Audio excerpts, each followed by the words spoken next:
The knock came at 2 in the morning. Not a polite knock. Not the kind a neighbor makes when your porch light burns out and they want to let you know. This was the kind of knock that means something is already over and whoever is on the other side just hasn't told you yet. I was 63 years old, sitting in a folding chair inside a storage unit in the industrial district outside Nashville, and I had been awake for 19 hours straight. The space heater I'd bought from a Walmart 3 weeks earlier was losing its argument with the February cold. I had a sleeping bag, a cot I'd salvaged from a church donation pile, and exactly $212 left in a checking account that used to carry 6 figures without blinking. I didn't move when the knock came. I'd learned not to move too fast at that stage of my life. Moving fast toward things had gotten me into most of my trouble. The knock again. Harder. Mr. Harlow? James Harlow? I didn't recognize the voice. That alone was enough to make me stand up. I unlatched the roll-up door from the inside and lifted it about 2 feet, enough to see a pair of shoes that cost more than my monthly storage rental. Above the shoes were dark slacks, a jacket, and the kind of face that belongs to a man who has been patient his entire career and intends to stay that way. He held up a badge.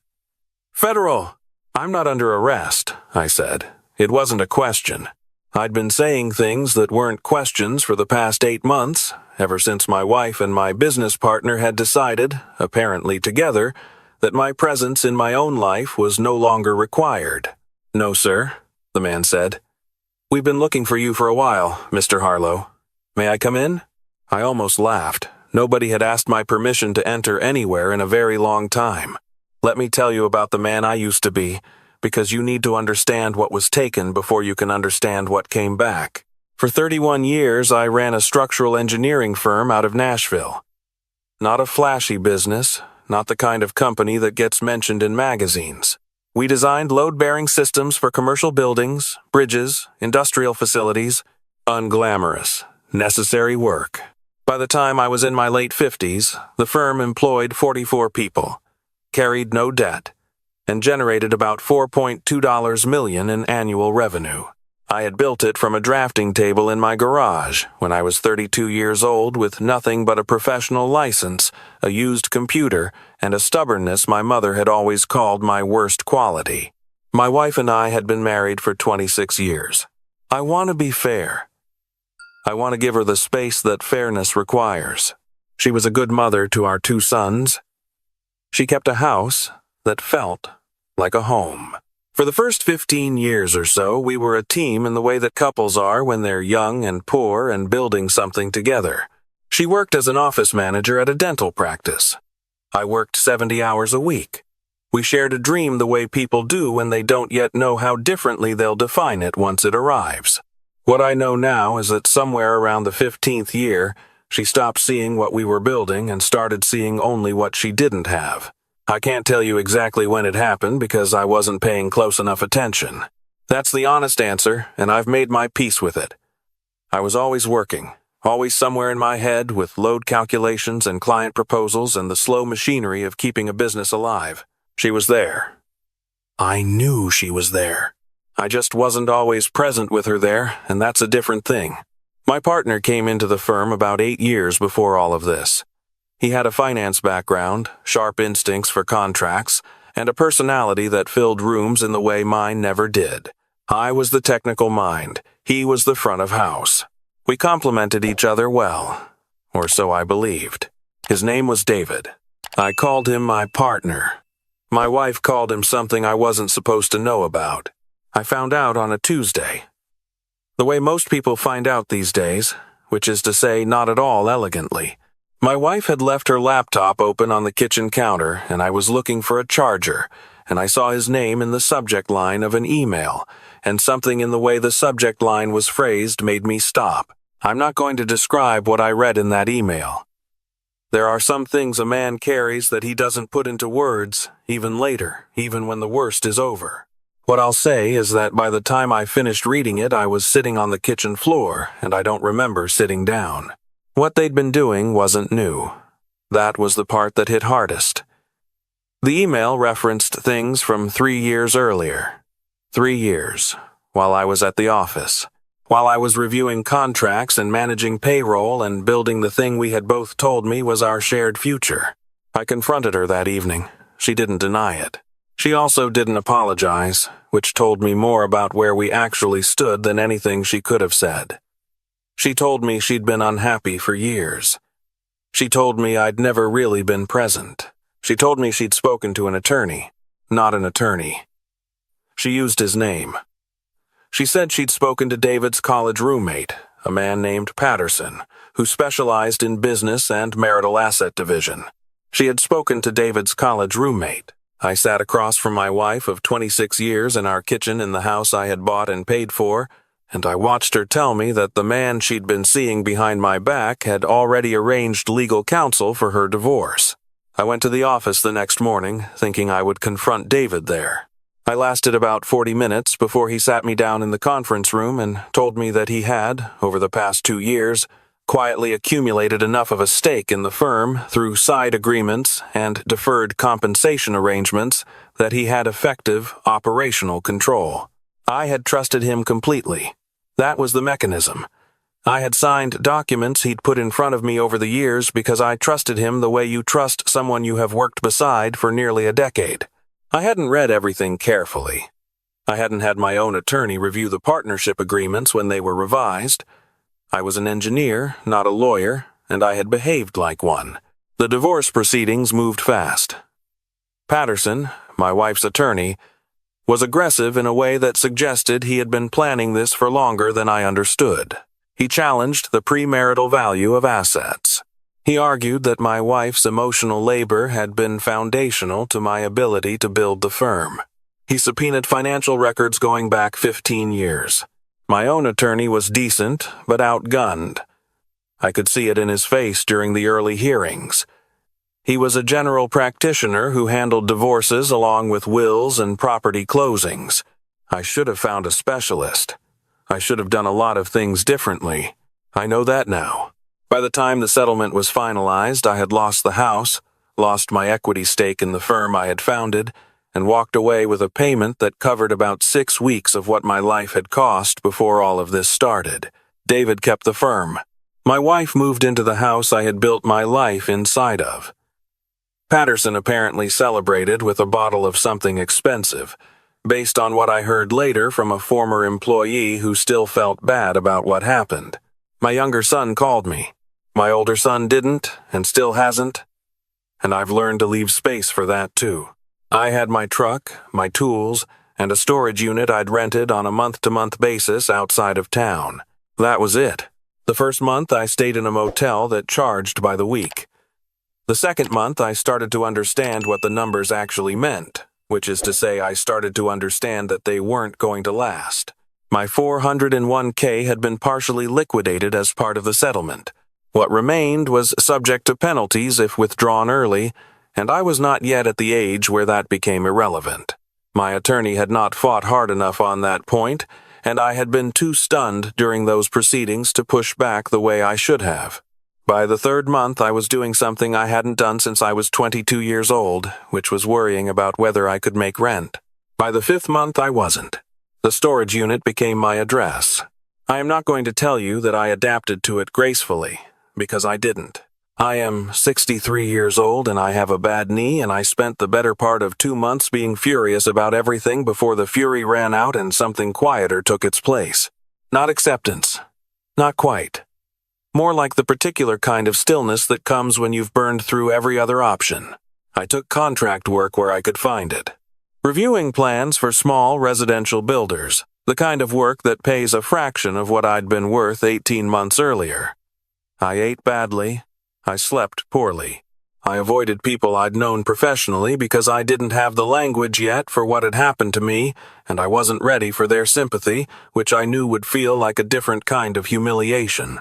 My younger son drove out twice and offered to let me stay with him. I said no both times. I don't fully understand that decision even now. Pride, mostly. Some version of not wanting him to see me as something I didn't yet know how to explain. I had an old filing cabinet in that storage unit.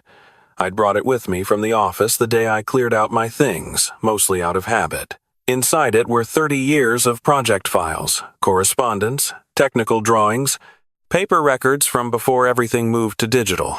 I hadn't opened it since I moved in. One night in January, because I couldn't sleep and because there was nothing else to do, I started going through it. I found things I'd forgotten existed. Early project proposals, some of them from the first years of the firm. Handwritten calculations from my garage drafting table. Correspondence from clients who had retired or died. A card from an employee who'd left to start her own firm and had written something genuinely kind about what working with me had meant. And then, near the bottom of the second drawer, I found a folder I didn't immediately recognize. Inside it were documents related to a structural reinforcement methodology I had developed in the late 1990s. A technique for distributing lateral load stress in commercial foundations that I'd worked out over about 18 months during a particularly challenging bridge project. I'd written it up at the time, consulted with a patent attorney, filed an application, and then the demands of running a growing firm had pulled my attention in 100 other directions, and I had, for lack of a better word, forgotten about it. The folder contained the original filing documentation, the patent attorney's correspondence, and a letter I had never properly processed, dated about 16 months after the original filing, confirming that the patent had been granted.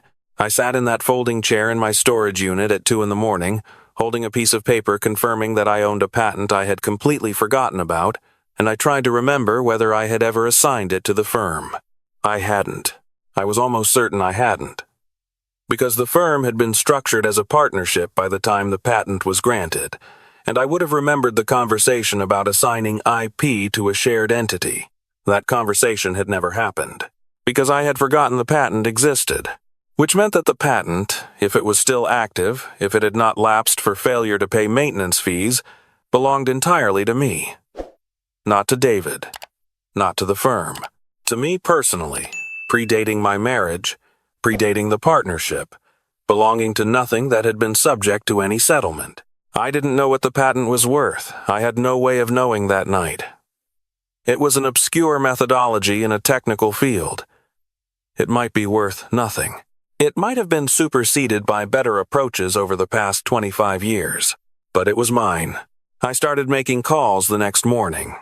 I found the patent attorney's office and discovered that the original attorney had retired, but that his records had been absorbed by a larger firm in Memphis.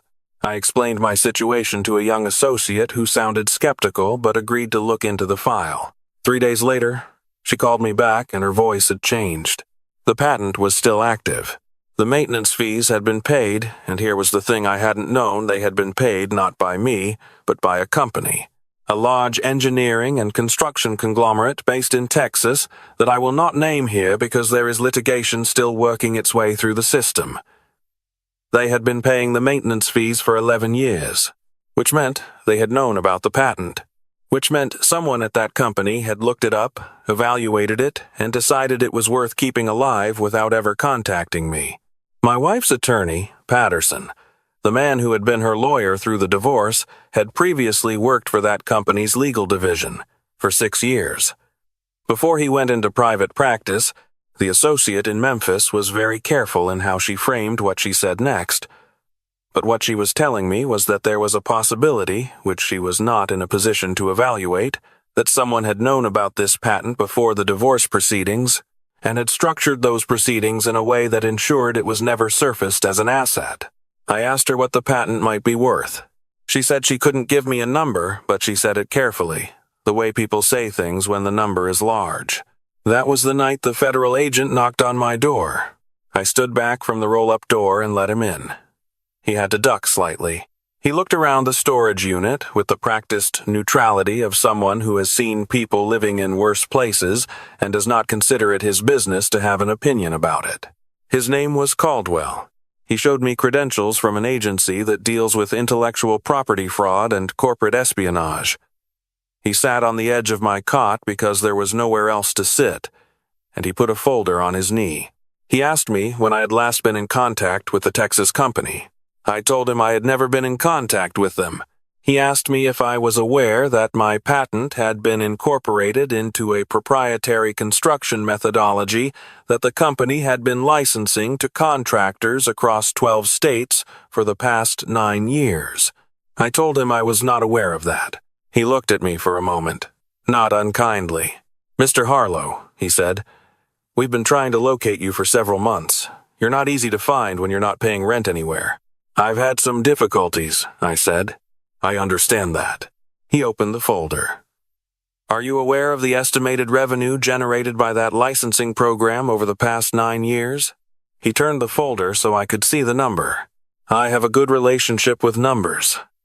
I have spent my entire career working with precise quantities, tolerances, load ratings.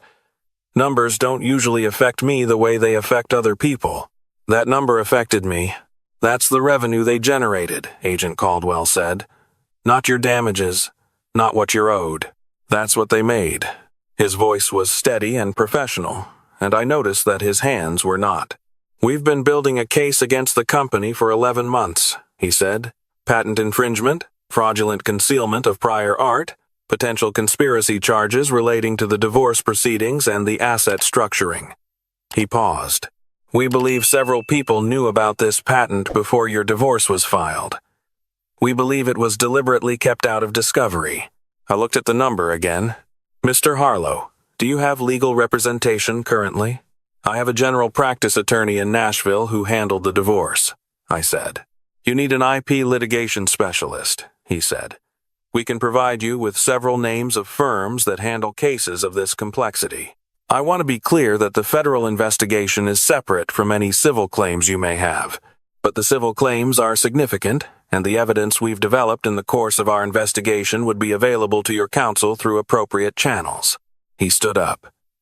He looked around the storage unit one more time, and for a brief moment his professional neutrality slipped just slightly. "You built something real," he said. "A lot of people made money on it without telling you. The months that followed were not simple.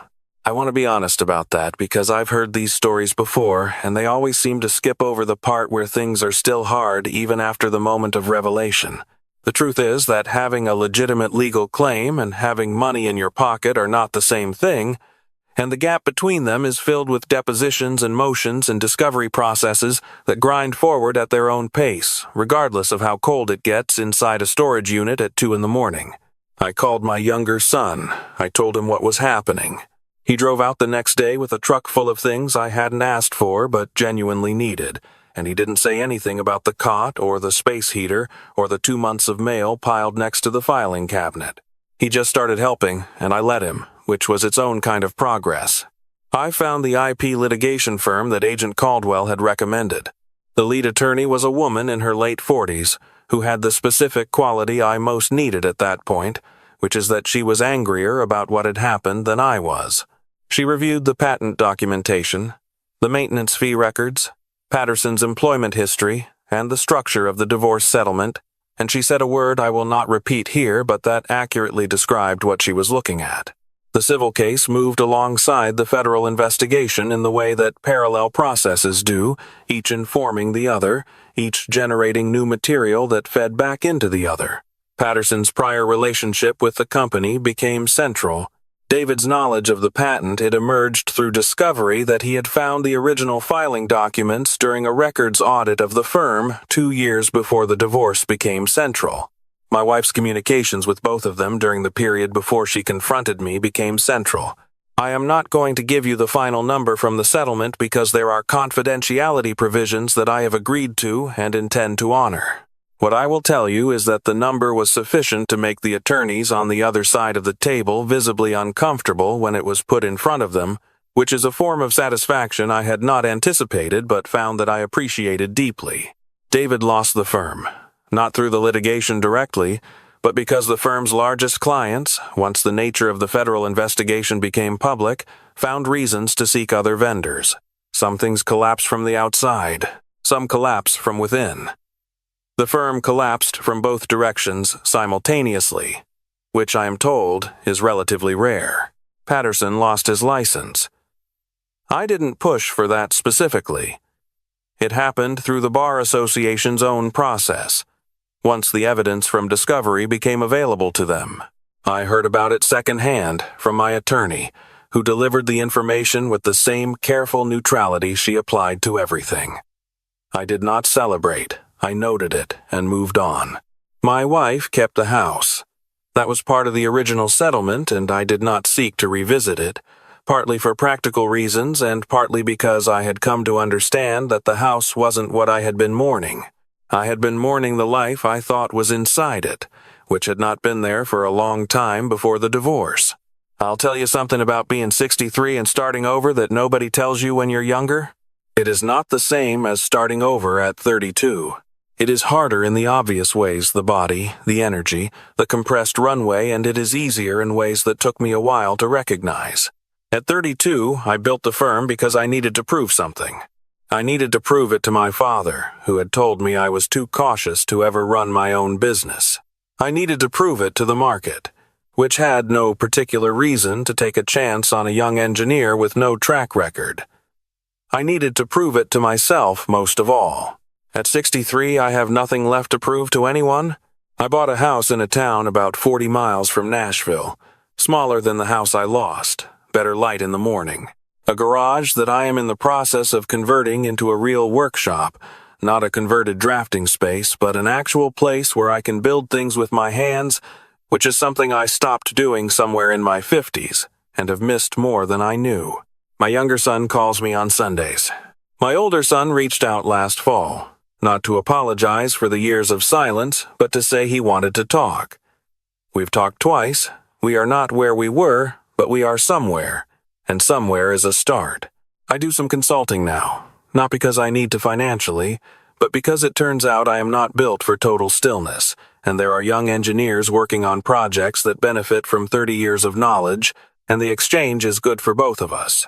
I charge a fair rate, and I review every document they put in front of me, which is a habit I intend to maintain for the rest of my life. The patent methodology, the one I developed in my garage during a long project in the late 1990s, is now properly licensed through an arrangement my attorney structured. The licensing fees go into an account I don't think about very often. I don't need to think about it. Thinking about money is something you do when you're afraid of not having enough. I spent 8 months being that kind of afraid, and I don't intend to return to it. Sometimes I go back to that storage unit in my mind. Not the literal unit. I returned the key the week after Agent Caldwell's visit, once my younger son's guest room was available to me. But the version of that space that lives in memory, the space heater losing its argument with the cold, the folding chair, the filing cabinet that had been sitting in my office for 30 years without me ever looking in the bottom drawer. All of that time, the thing that changed everything was right there, sitting in a folder inside a drawer I hadn't opened in years. I don't know what the lesson is supposed to be. I've heard versions of it. Everything happens for a reason. What's meant for you can't be taken. God works on a schedule that isn't ours. I don't think I believe any of those things exactly. What I believe is more specific and less comfortable. I believe my wife and my partner and her attorney made a calculated decision to take from me something they thought I didn't know I had. I believe they were careful and deliberate about it. And I believe that their calculation was correct in every detail except one. They assumed that if I didn't know about the patent, it would stay unknown. They did not account for a cold February night and an old filing cabinet and a man with nothing left to do but look through his own records. Agent Caldwell testified in the federal proceedings. I was present in the courtroom for one day of the trial, and I watched him describe the investigation in that same careful, patient voice. When it was over, he walked past me in the corridor and nodded once. He didn't say anything. His hands were steady. Mine were too. There is a workbench in my garage now, solid oak, built by my own hands this past spring. On it I keep the folder from the filing cabinet.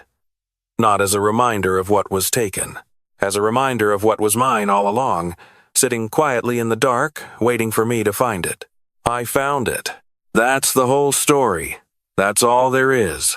63 years old, and I am building something again, not to prove anything to anyone, because it is what I know how to do, and because it turns out that the ground beneath me was never as gone as the people who tried to take it needed it to be.